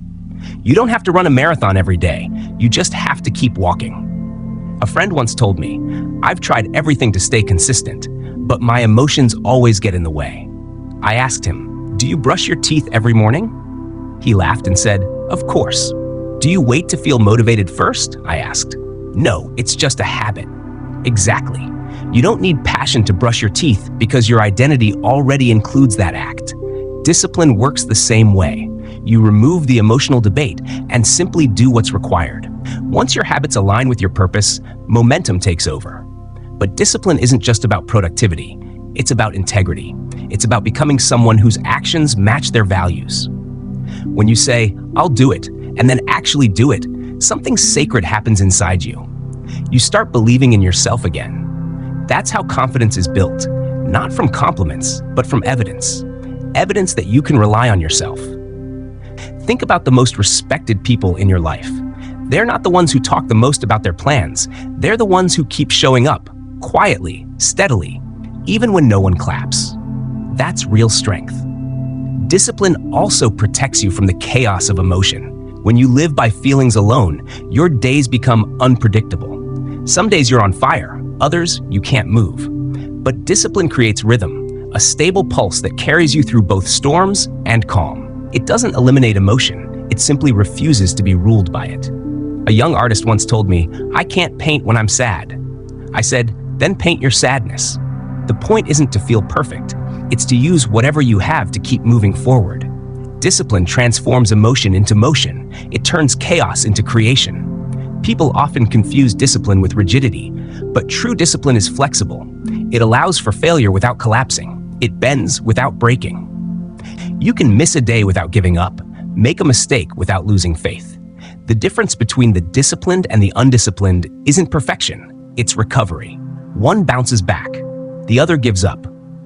In a way, discipline is like a muscle. The more you use it, the stronger it becomes. The first days are always the hardest because you're pushing against inertia. But once you build momentum, it carries you. You stop asking, "Can I do this?" and start asking, "How much further can I go?" That shift is where transformation happens. At its deepest level, discipline isn't about control. It's about freedom. When you're disciplined, you're no longer a slave to your moods or impulses. You don't depend on perfect circumstances to act. You move because your purpose tells you to. You become your own authority. That's what true independence feels like. Not rebellion, but self-command. I remember a teacher once saying, "Discipline will set you free." At the time, it sounded like a contradiction. How can structure create freedom? But years later, I understood. Without discipline, you're ruled by your cravings, your distractions, your fears. You spend your life reacting instead of creating. With discipline, you reclaim your time, your focus, your energy. You stop being a passenger in your own story and become the one steering. The world rewards consistency, not flashes of brilliance, not bursts of energy, consistency. The sun doesn't rise because it feels like it. It rises because that's what it's meant to do. And if you can learn to live that way, to do what's necessary again and again, you'll become unstoppable. So how do you begin? Start small. Promise yourself one thing today and do it no matter how you feel. Then do it again tomorrow. Build slowly, brick by brick. Don't look for results, look for reliability. Discipline is built in repetition, not in reward. You won't always see the progress right away. Some days it will feel like nothing's changing. But underneath the surface, something powerful is happening. You're rewiring your mind. You're teaching yourself that action doesn't need permission from emotion. And one day, without realizing it, you'll wake up and notice how much lighter life feels. Not because it got easier, but because you got stronger. The weight didn't change. You did. That's what discipline does. It doesn't remove struggle, it gives it meaning. It transforms chaos into clarity, frustration into focus, emotion into energy. So, the next time you feel uninspired, tired, or lost, remember this. Your feelings are visitors. Let them come and go. But your promises, they're your home. Keep them, guard them, build your life upon them. Because in the end, the world doesn't remember who felt the most. It remembers who followed through. And when you can do that, when you can act without waiting for emotion to guide you, you become unstoppable. You stop being a product of your moods and start being the author of your future. That's the moment discipline stops feeling like effort and starts feeling like power. That's the moment you realize freedom isn't found in doing what you want. It's found in doing what you must. And through that, discovering that the person you were always meant to be was waiting, quietly, on the other side of consistency. Discipline doesn't shout, it whispers. Every morning, every choice, every moment you feel like giving up, it says, do it anyway. And every time you listen, you reclaim another piece of your power. You learn that freedom isn't found in escaping responsibility, but in mastering it. When your will becomes stronger than your feelings, nothing can stop you. Not fear, not fatigue, not doubt. Because discipline doesn't just build habits, it builds character. So when motivation fades and no one's watching, keep your word. When your emotions pull you backward, take one step forward anyway. That step, quiet, unseen, but deliberate, is how greatness begins. One day, you'll look back and realize it wasn't talent or timing that changed your life. It was the 1,000 ordinary moments when you chose discipline over emotion. And in that choice, you found yourself strong, steady, free. Chapter 9. You don't need anyone to understand you. One of the deepest forms of pain in life comes not from loss, but from misunderstanding. You can survive heartbreak, failure, even betrayal. But being misunderstood cuts deeper, because it strikes at the very core of who you are. It makes you question whether your heart, your intentions, your quiet effort have any place in a world that so often misunderstands depth for distance, stillness for coldness, or honesty for pride. But there comes a point in every life when you must make peace with this truth. Not everyone will understand you, and that is not a tragedy. It's a turning point, the moment you stop living to be seen and start living to be whole. Peace doesn't come when the world finally gets you. It comes when you stop needing it to. You may spend years trying to explain yourself, your choices, your dreams, your sensitivity, only to realize that most people can only meet you as deeply as they've met themselves. You might pour out your heart to someone who listens, nods, and still doesn't see you. You might find yourself shrinking parts of your truth just to be accepted. And when you do that long enough, you begin to disappear, not physically, but spiritually. You lose the connection between your outer life and your inner world. You start to act like someone you're not, hoping the world will love that version of you. But deep down, a quiet ache grows, the ache of self-abandonment. It happens slowly. You stop speaking your full truth because someone rolled their eyes once. You stop sharing your passions because they didn't understand why it mattered. You stop expressing your feelings because they called you too much. So you edit yourself, polish your edges, become more agreeable. You learn to wear the kind of personality that fits in easier. And yet, no matter how much you adjust, the emptiness doesn't fade, because you were never meant to be understood by everyone. Understanding is not a right, it's a rare meeting of souls. You will find that some people understand you instantly, not because you explained perfectly, but because their spirit recognizes yours. With them, words are almost unnecessary. They feel your silence. They hear what you don't say. But others, no matter how much you explain, will always misunderstand because they are listening through the filter of their own wounds. It's not your fault. It's not theirs either. It's simply the distance between two journeys. I once spoke with a man who had spent years trying to get his father to understand his career choice. He had left a stable job to pursue his passion for music. He kept saying I was throwing my life away, the man told me. I worked so hard to prove I could succeed, hoping he'd finally see. Decades later, after he'd built a life around his art, his father passed away. He never said he was proud, the man whispered.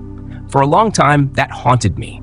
Then one day, I realized I didn't need him to. I just needed to forgive him for not being able to see me. That's when healing begins. Not when someone finally understands you, but when you stop needing them to. When you understand that people cannot give what they don't possess. A person who's never met their own truth cannot recognize yours. And so the work becomes not explaining, but accepting. Accepting that your truth may look like rebellion to others. Accepting that your calm may be mistaken for indifference. Accepting that your silence may be misread as weakness. None of that defines you. The only thing that defines you is how true you remain to yourself despite the misunderstanding.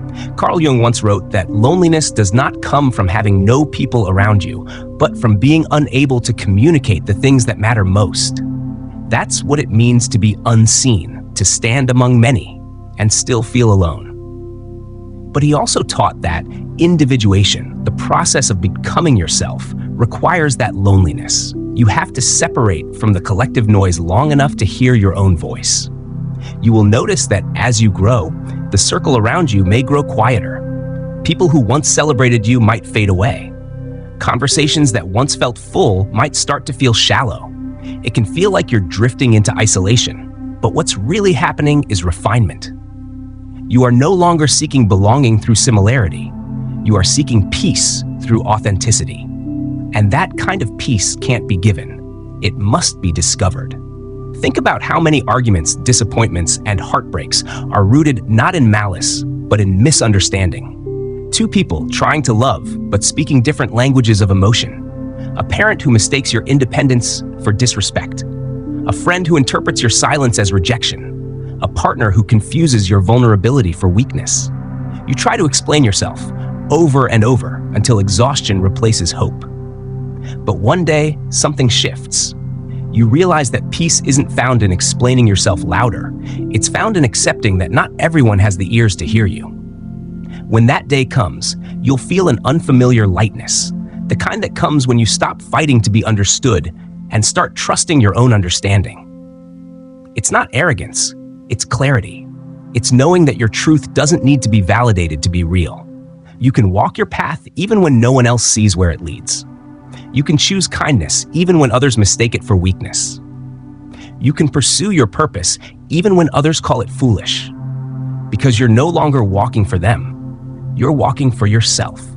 There's a quiet power in self-understanding. It turns defensiveness into serenity. You stop explaining your dreams to those who can't imagine them. You stop lowering your light to make others comfortable. You stop chasing approval from people who were never meant to understand your soul's language.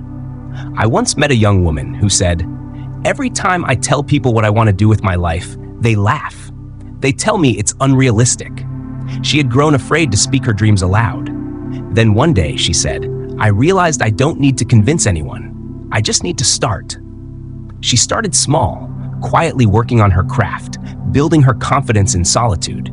Years later, those same people who once laughed began to ask how she did it.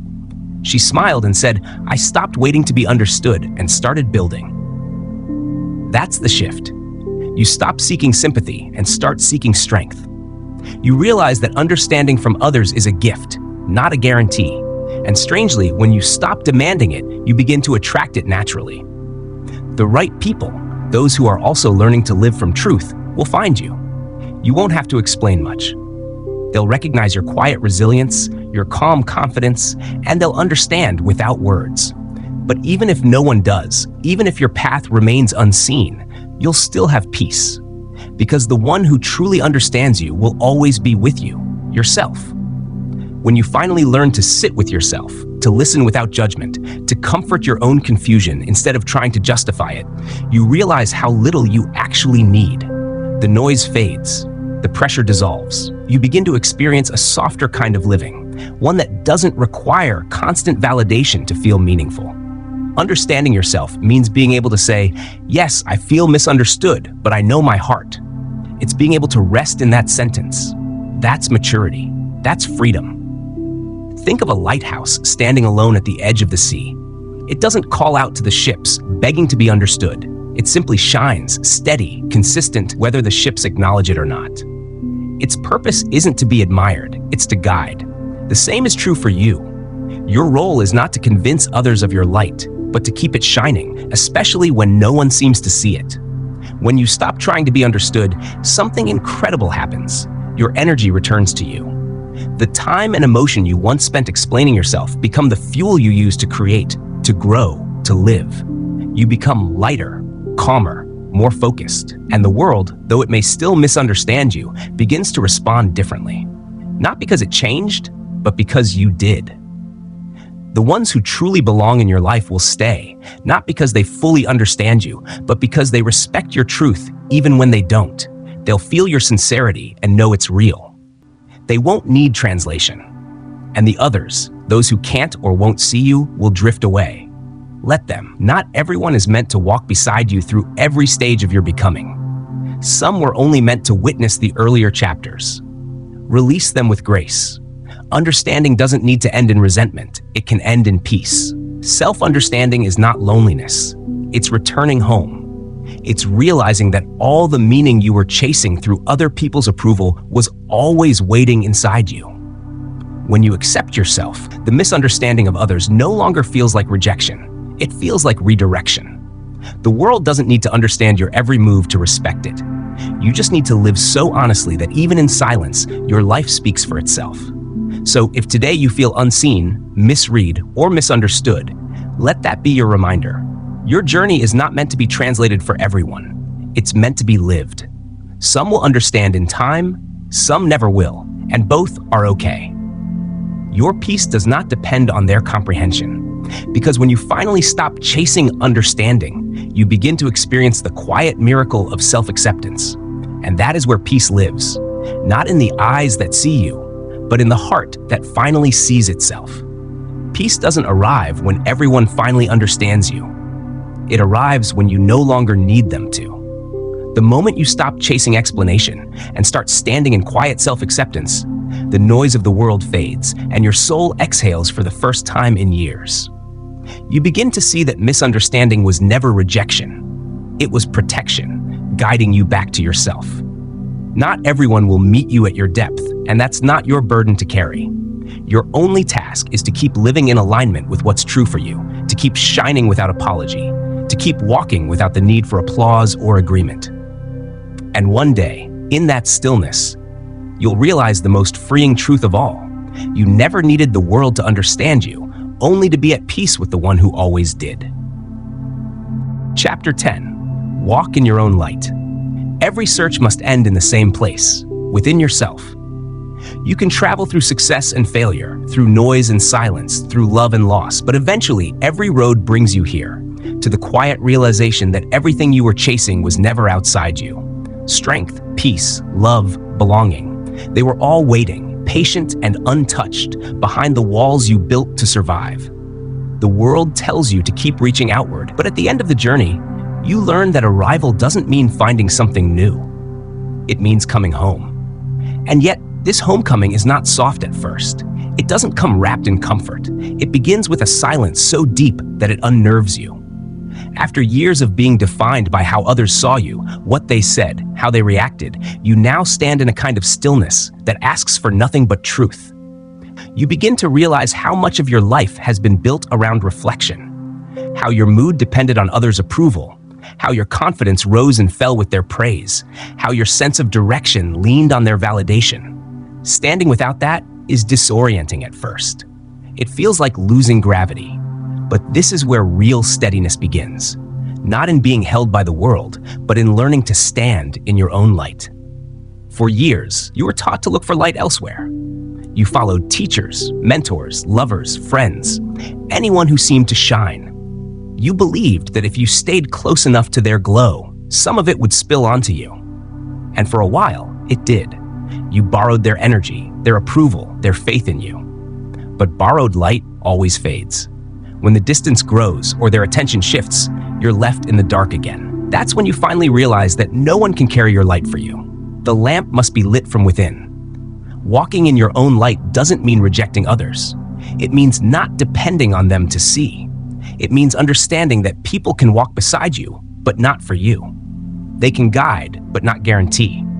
They can love you deeply, but even love cannot live your life for you. Sooner or later, you must take the step that only you can take, the one that carries you from fear to freedom. You've spent a lifetime gathering lessons, losing illusions, learning that strength isn't built in comfort, but in consistency, that peace doesn't come from being understood, but from understanding yourself. All of it, the loneliness, the failures, the waiting, the rebuilding, was never punishment, it was preparation. Every moment that felt like an ending was actually a doorway. Every silence that hurt was an invitation to listen deeper. Think about the seasons you've lived through. The winter of loneliness that taught you endurance. The spring of renewal when small hopes began to bloom again. The summers of connection, laughter, and movement. The autumns of letting go. Each season changed you, stripped you, strengthened you. But through them all, one thing remained, your inner light, sometimes dim, sometimes blazing, but never gone. That light is what this entire journey has been about. To walk in your own light is to finally trust it, not as a concept, but as a daily practice. It's waking up and choosing to live with integrity even when no one sees. It's showing kindness without needing recognition. It's pursuing growth without needing applause. It's sitting in stillness and knowing that your presence by itself is enough. There's a kind of beauty that grows only in people who have walked through darkness and learned not to curse it. The kind who stopped blaming the world and started listening to what it was trying to teach. These are the people who move differently. They speak with calm instead of noise. They act with purpose instead of impulse. Their peace is quiet but contagious. You can feel it when they enter a room. The steadiness of someone who no longer needs the light to come from anywhere else. You can become that person. You already are, in ways you may not yet recognize. Every time you stood back up after falling, every time you kept your word when no one would have noticed if you didn't, every time you forgave without being asked, you were walking in your light. It wasn't dramatic, it wasn't celebrated, but it was real. It's easy to think that power comes from being loud, from proving, from achieving.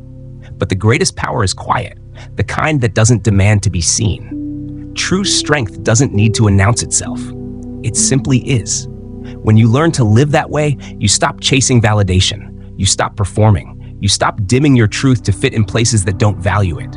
You start living from within, and everything outside you begins to shift in response. To walk in your light also means accepting your shadow. Every human being carries one, the part of you that still fears, still doubts, still aches. You don't destroy it. You learn from it. You let it remind you that even in imperfection, you are whole. Because light without shadow isn't strength, it's fragility. Wholeness means holding both. You will still face moments of uncertainty. You will still stumble, still feel misunderstood, still be tempted to look for reassurance. But now you'll know where to look first. Not outward, but inward. You'll know how to find your balance again, how to breathe through the chaos, how to anchor yourself in clarity. You'll no longer ask, who will guide me? But instead, what does my truth say? I once met an elderly woman who had spent most of her life raising children, caring for others, constantly giving.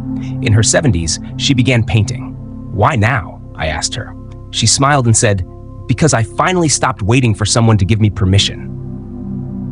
That's what it means to walk in your light. It's realizing that you don't need approval to create, to change, to begin again. You simply need to honor the voice that has been whispering inside you all along. Your light doesn't have to be grand. It doesn't have to shine for the world. Sometimes walking in your light means making quiet choices. Being honest when lying would be easier. Staying kind when you're tired. Showing up when you'd rather disappear. Those small acts become the rhythm of an authentic life. They don't draw attention, but they build character. They make you trustworthy, not in the eyes of others, but in your own. In time, you'll notice that walking in your own light changes how you see the world. You no longer take things so personally. You no longer chase things that were never yours to begin with. You no longer demand that life be easy. You simply walk through it with grace. You understand that everyone's path unfolds at its own pace, and that yours, though quiet, has purpose. And when the world grows noisy again, when fear whispers that you're falling behind, when loneliness tries to convince you you're unseen, you'll remember the truth. You've already found what you were searching for. It's in the way you breathe through discomfort. It's in the way you keep faith without evidence. It's in the way you keep showing up, even without applause. Walking in your light doesn't mean the end of struggle. It means the end of self-abandonment. It means you'll never again leave yourself behind in pursuit of someone else's approval. You'll still feel pain, but you'll know how to stand inside it without breaking. You'll still face doubt, but you'll know how to move through it without losing direction. You'll still walk alone sometimes, but it will no longer feel like loneliness. It will feel like freedom, because when you carry your light, you're never truly alone. There's a moment in every transformation when you stop seeking and start seeing. You realize that the person you were trying so hard to become has already been growing quietly inside you. You see that the strength you wanted to borrow from others was yours all along.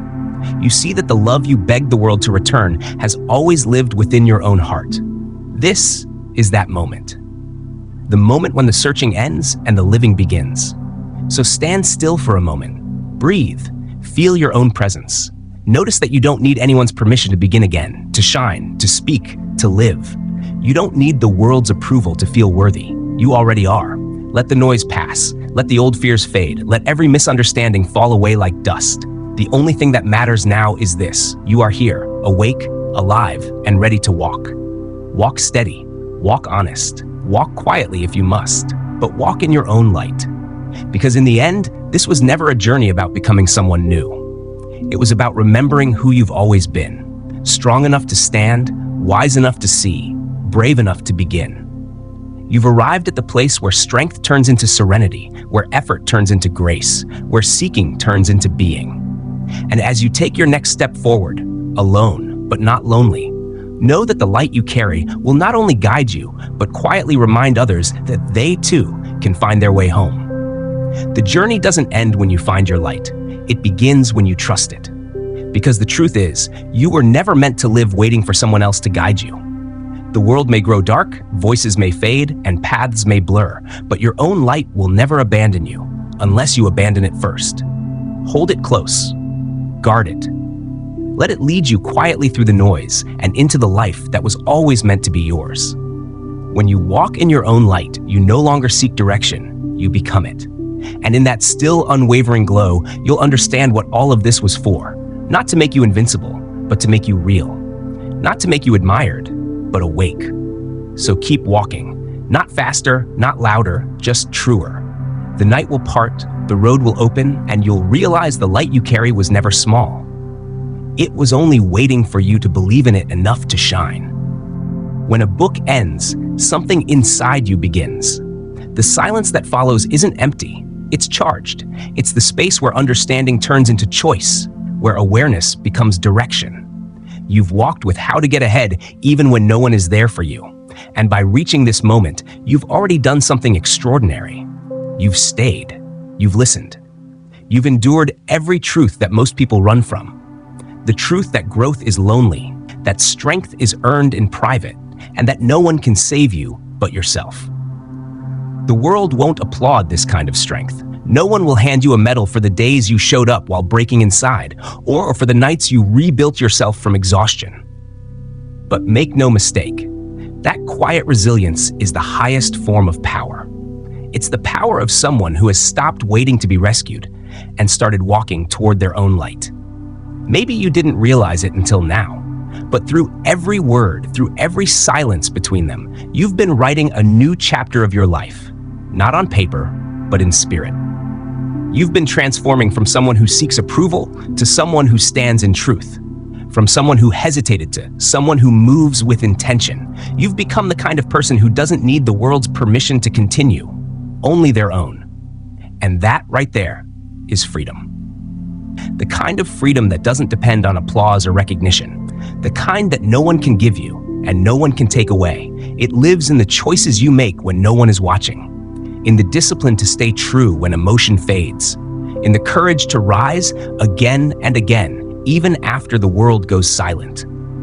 That silence, the one that used to terrify you, is now your teacher. It's where you've learned to listen to the sound of your own voice. It's where you discovered that peace isn't found in being understood, but in understanding yourself. It's where you realized that waiting for someone to save you was just another way of postponing your power. So now, the question is simple. What will you do with this power? Because this is not the end of your journey. It's the doorway to a new beginning. A life led not by fear or approval, but by clarity. You know too much now to pretend you're powerless. You've felt what it means to stand alone and still keep going. You've experienced the stillness where doubt used to live and found something sacred underneath. Faith, the kind that isn't borrowed, but built. Every listener who reaches this point stands at a crossroads. Some will close this audiobook and go back to their routines, letting the noise swallow what they've learned. But not you. You've come too far to go back to sleep. Something inside you has awakened. A deeper awareness, a steadier will, a quiet certainty that you can handle what comes next. So I'm not going to wish you an easy road. I'm going to wish you a strong one. Because the world won't always be kind. You will face moments of doubt, loss, misunderstanding, and solitude again. But the difference now is that you know what they mean. You know that loneliness isn't the enemy, it's a test. You know that failure isn't the end, it's the fire that clears the path. You know that the people who don't see you aren't your obstacles. They're mirrors, showing you where to stop seeking and start believing. And when the next storm comes, and it will, you'll remember this moment. You'll remember that you've already stood in the rain and survived. You'll remember that strength doesn't come from being fearless, but from walking forward even while afraid. You'll remember that the most powerful thing you can ever say to the world is not "watch me," but "I'm still here." That's the spirit of this book. That's the essence of how to get ahead even when no one is there for you. Getting ahead doesn't mean being ahead of others. It means being ahead of who you used to be. It means breaking patterns that once kept you small. It means staying loyal to your truth when convenience tempts you to betray it. It means doing what's right for your soul, even when it's hard, even when it's unseen. So take what you've learned here and turn it into practice. Wake up early.